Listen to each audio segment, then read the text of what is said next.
अरावली केवल पहाड़ नहीं, Aravalli is the lifeline of north India. ये पहाड़ हजारों सालों से दिल्ली और राजस्थान को जीवन देते आ रहे हैं। आज जब हम सांस लेने के लिए भी स्ट्रगल कर रहे हैं तो सवाल ये है कि क्या अब अरावली के पहाड़ों को भी खत्म कर देंगे। अरावली दुनिया की सबसे पुरानी माउंटेन्स में से एक है, लगभग 3 बिलियन ईयर्स अगो। ये गुजरात से लेकर राजस्थान, हरियाणा, दिल्ली तक फैली हुई है। इसका काम केवल पहाड़ बनाना नहीं है, इसका काम है रेगिस्तान को रोकना, ग्राउंड वाटर रिचार्ज करना और पोल्यूशन को कम करना। सुप्रीम कोर्ट का नया फैसला, जहां से खतरा शुरू होता है। नवंबर में सुप्रीम कोर्ट ने यूनियन इन्वायरमेंट मिनिस्ट्री की रिकमेंडेशन एक्सेप्ट की। इस रिकमेंडेशन के मुताबिक सिर्फ वही लैंड फार्म्स अरावली का हिस्सा माने जाएंगे जिसकी मिनिमम हाइट 100 मीटर हो। सुनने में ये बात बड़ी टेक्निकल लगती है, बट इसका इम्पैक्ट बहुत गहरा है।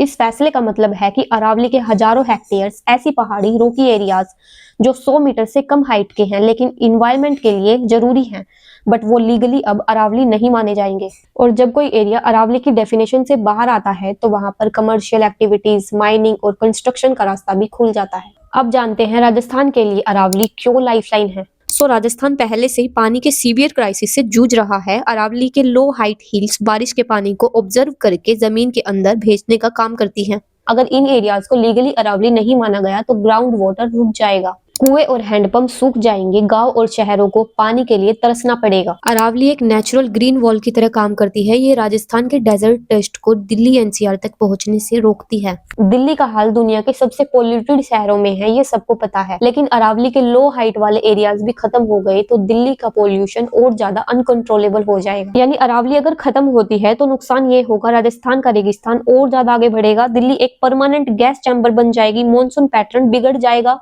हीट वेव्स ज्यादा डेंजरस हो जाएंगी, वाइल्ड लाइफ और बायोडाइवर्सिटी भी खत्म हो जाएंगी। आने वाली पीढ़ियों को ना ही शुद्ध हवा मिलेगी और ना ही पानी। ये इन्वायरमेंट के साथ साथ ह्यूमन सर्वाइवल का भी इशू है। अगर ऐसा ही चलता रहा तो बहुत जल्द लोग सांस लेने के लिए भी लड़ाई करते हुए नजर आएंगे।